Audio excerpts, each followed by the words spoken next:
Welcome back. Let's now examine further the preparedness of the relevant agencies to tackle the fallout of impending flooding in parts of the country as predicted. Joining me live from our Abuja studios is the Director of Planning, Research and Forecasting at the National Emergency Management Agency, who also doubles as the Chairman of NEMA's Committee on Flood Alert, Mitigation, Preparation and Response. Mr. Kayode Fagbemi, a pleasure having you with us on the News at 10. Thank you very much, Linda. Now, from the predictions of this year's rainfall, it appears disaster may be looming. Is NEMA ready for this in terms of practical steps being taken to tackle this challenge? Yes, NEMA is ready. Since January 24th, when NIMET released the seasonal rainfall prediction, and we got to know that the rainfall pattern this year will be normal to above normal, we know that we are going to have crisis. And by March, April, when we have COVID, the coronavirus, we know that it's going to be an incident within an incident. And therefore, we have taken it so seriously that we are going to have a disaster within another form of disaster, the pandemic. Because of this, the Director General of NEMA, AVM Mohammed, constituted this committee called the Flood Mitigation, Preparedness and Response Committee, which includes, stakeholders from the Ministry of Environment. And we know that this responsibility is not only for NEMA. We need the states to be carried along. So what he did was to write letter to all the state governors, including the FCT minister, informing them of the local government that are likely to be flooded based on the prediction from the Nigerian Hydrological Service Agency and as well as the NIMET. So these two predictions or forecasts have guided our activities. And apart from writing letters, he's been doing advocacy, going from state to see the governors. With the support of the military, especially the Air Force, he's been able to go to about 5-6 states now.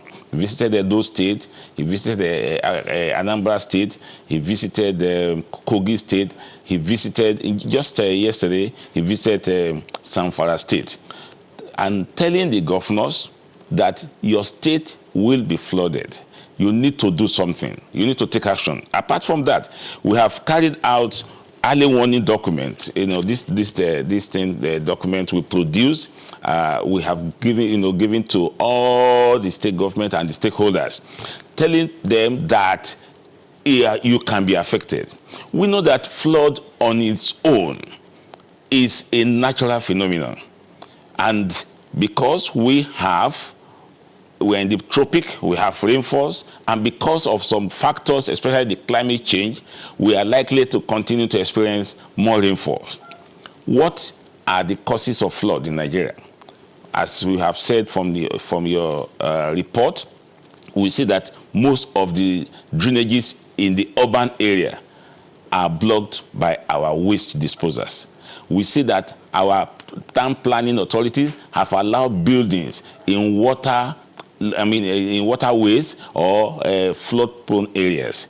We see that people are not managing the land resources and water, our waters properly. So these are the main reasons, including the climate change, why we are having this flood. So we expect that the state government will clear all the drainages, canal. You saw what happened in Ibadan. Most of the canals have been blocked. What happened in Abeokuta? Abeokuta, we had the same problem in 2018, and the federal government is intervening. So what happens when people dispose their waste, and then we expect that this thing will have been cleared before now.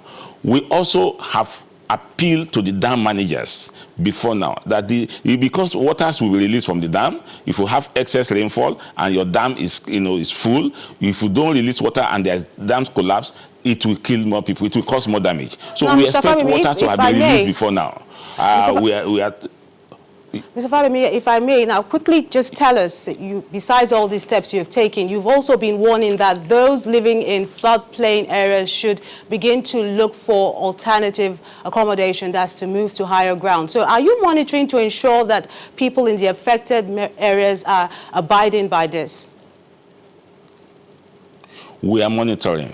Our zonal offices and operational offices are working with the state government. Not only that, we have also a subcommittee that will be visiting the state from Monday. They'll be visiting all the states of the Federation to identify those high ground, those IDP camps where people can be located. Unfortunately, because of this COVID, we don't want people to be in camp, because we want physical distancing, social distancing. Putting people in camp, it may constitute another problem. So if people can move to their relatives, move to other places, and it will be better. But if we are forced, in order to save life, we may have to move them to camps. We're identifying camps where we can put them. There are some IDP camps built in some states. There are some schools we can use. There are some buildings we can use. So we'll be going out to all these states to identify areas. Also, we have been stockpiling materials. We will need tents